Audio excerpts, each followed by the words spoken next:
সবাইকে স্বাগত জানাচ্ছি আব্দুল্লাহ বাঁধন চ্যানেলের পক্ষ থেকে। আশা করছি আপনারা সবাই ভালো আছেন। আজকের ভিডিওটা খুব ইন্টারেস্টিং একটা ভিডিও হতে যাচ্ছে, স্পেশালি আমার জন্য। নতুন একটা অভিজ্ঞতা আমি নিতে যাচ্ছি আজকের ভিডিওতে। আজকে আমি যাচ্ছি স্ট্রবেরি পিকিং করার জন্য। সামার শুরু হওয়ার মাস দেড়েক পর থেকেই স্ট্রবেরি বা রাসবেরি এগুলো পিক করা শুরু হয়, আপনারা জানেন। প্রতিটা প্রভিন্সেই থাকে, তো আমার ম্যানিটোবা প্রভিন্সেও এরকম একটা জায়গায় আছে, কিন্তু গত 2 বছর ধরে আমি আসলে যেতে পারিনি। তো এই বছর সুযোগ হলো, এই জন্য এই বছর আমি যাচ্ছি ভাইয়াদের সাথে। পথিমধ্যেই দেখলেন যে খুব সুন্দর পথ দিয়ে আমরা যাচ্ছি, যেখানে ক্যানোলা অয়েল ছিল, ক্যানোলা অয়েলের ক্ষেত, ওই ক্ষেত ধরেই আমরা যাচ্ছিলাম।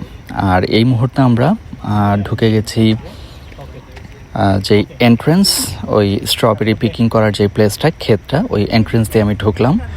ঢোকার সময় আমাদেরকে ডিরেকশন দিচ্ছিল যে আমরা কোন পাশে গাড়ি পার্ক করতে পারবো, কোন সাইডের পার্কিংটা এখন অ্যাভেলেবেল আছে।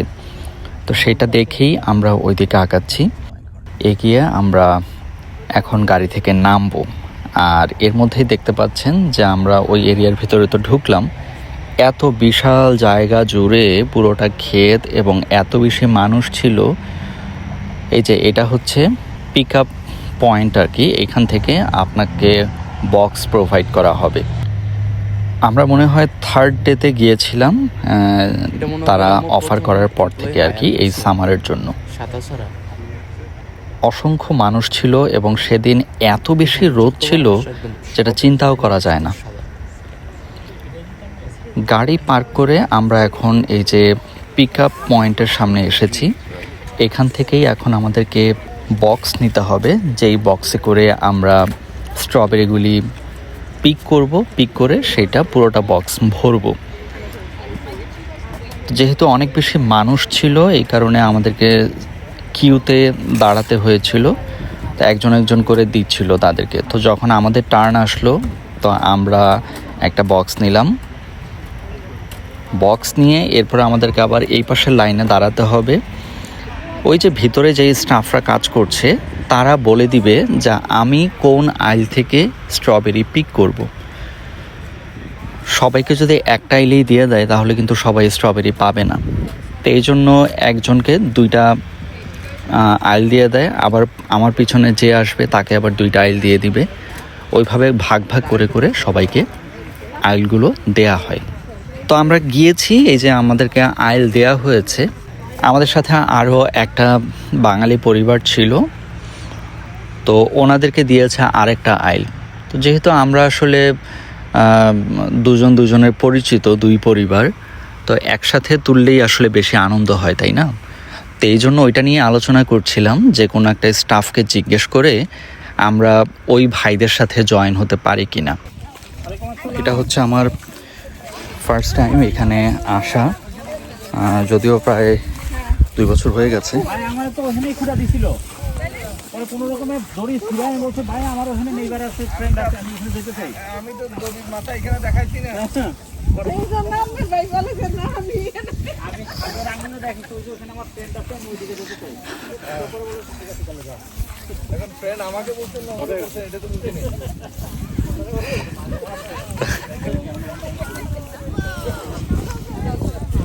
পারফেক্ট, ইচ্ছা মতো কি শিফট করা যায় নাকি? তাইলে উল্টা কর। আসসালামু আলাইকুম ভাইয়া।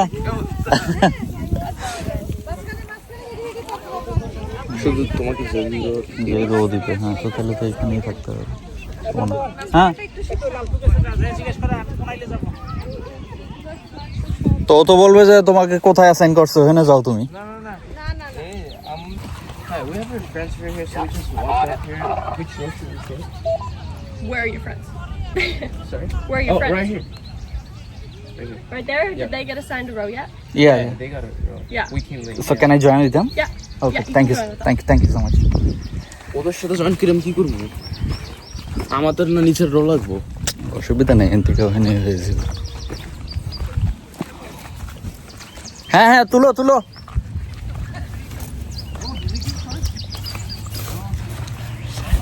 জি।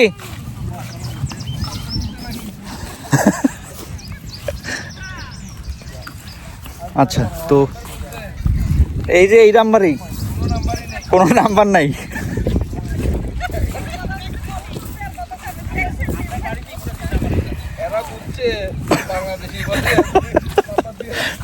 তাড়াতাড়ি তুইলা যা তোরা।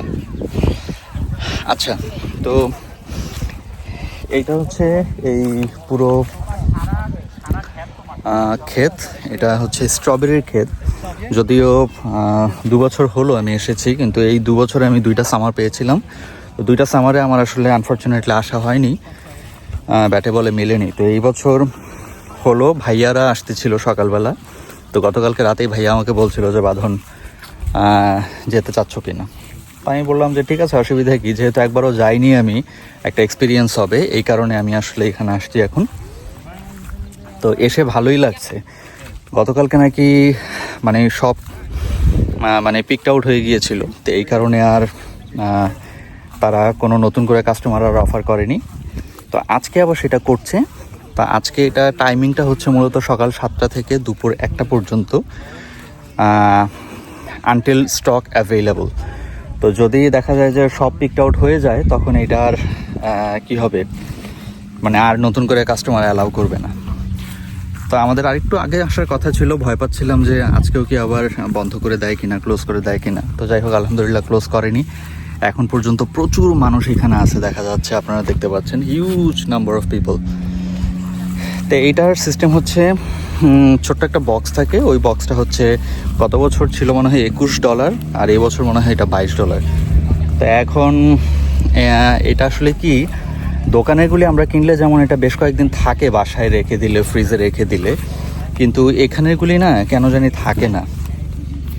তো ফ্রেশ এখান থেকে পিক করে আপনি as much as you can আপনি পিক করবেন, খাবেন, আর যাওয়ার সময় আপনি আপনার বক্স ভরে নিয়ে যাবেন। সেটা হচ্ছে $22 কানাডিয়ান ডলার। তো এই জন্য এখন আমি আর ভাইয়া এটা হাফ হাফ করে নিবো আর কি। তো ঠিক আছে, এখন ওরা তোলা শুরু করেছে, আমিও তুলি। এখন একদম তাজা খাবার, একদম ওইটাই বলতেছিলাম, কিছুর একটা মানে একটা কোনো লিকুইডের সাথে মেশানো থাকে যাতে করে এটা একটু লং টাইম লাস্টিং করে, আর এগুলো তো একদম ফ্রেশলি পিকড না।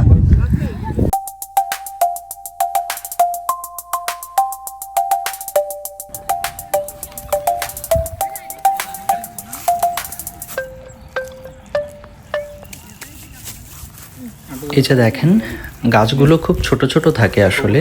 তো গাছগুলোর একদম গোড়াতে এই স্ট্রবেরিগুলি ধরে থাকে।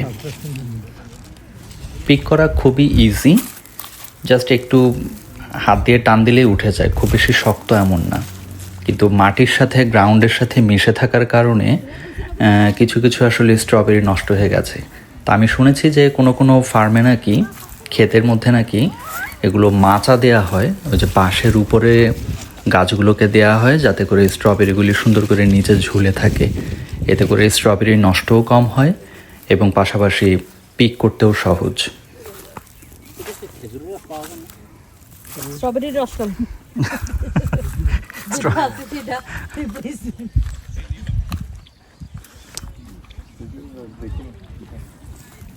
খেজুর তো নাই।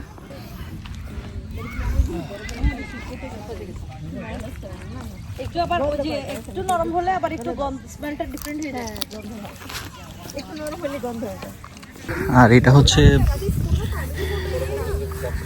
হচ্ছে স্টাফদের মানে বসার একটা প্লেস আর কি, বা এখানে যারা আসছে স্ট্রবেরি পিক করার জন্য, তারাও যদি একটু টায়ার্ড হয়ে যায় এখানে একটু বসবে।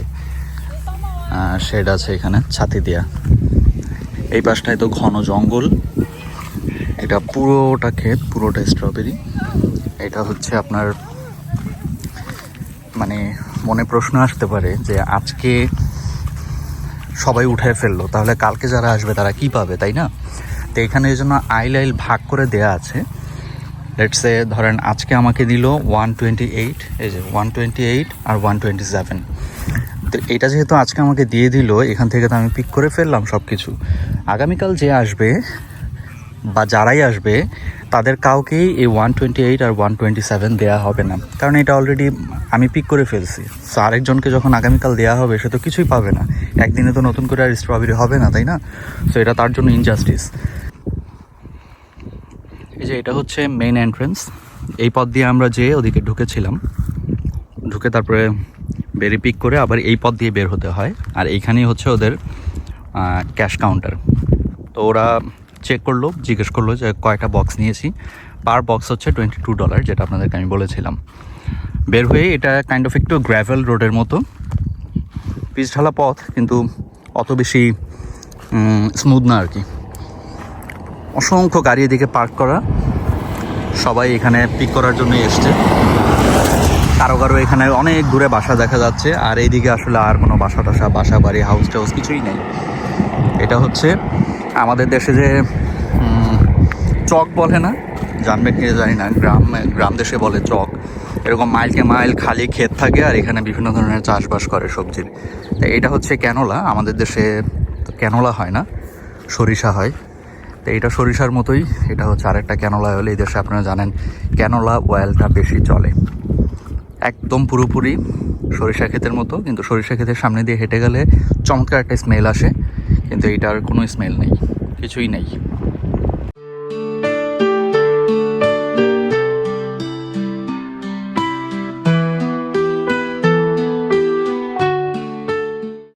এখন বাসায় ফিরছি।